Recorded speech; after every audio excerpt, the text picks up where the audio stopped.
وفاقی وزیر خزانہ محمد اورنگزیب کا کہنا ہے کہ آئی ٹی کی برآمدات 3.8 ارب ڈالر سے اوپر پہنچ چکی ہیں۔ امید ہے یہ 4.5 ارب ڈالر تک جائیں گی۔ انہوں نے بتایا کہ فری لانسرز کی برآمدات 90 کروڑ ڈالر تک پہنچ چکی ہیں۔ 3.8 بلین ڈالرز کراس کر چکی ہیں اور انشاءاللہ 4.5 بلین ڈالر کی آئی ٹی ایکسپورٹ ہوگی۔ اور اس میں دیکھیے ہمارے جو نوجوان ہیں، ہمارے جو بھائی اور بہن، the young men and women, the freelancer export is now touching $900 million. They are almost going to cross $1 billion.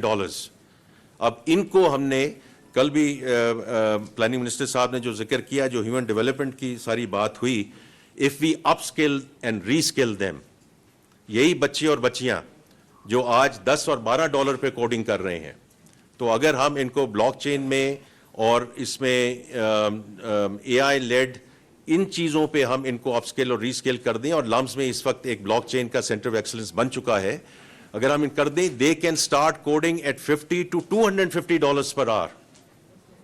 یہ ان کے لیے، بچے اور بچیوں کے لیے بھی زبردست، and for the country, can you imagine کہ if they are coding at this level and if they go to that delta, کس قسم کی اس میں انکریز آ سکتی ہے۔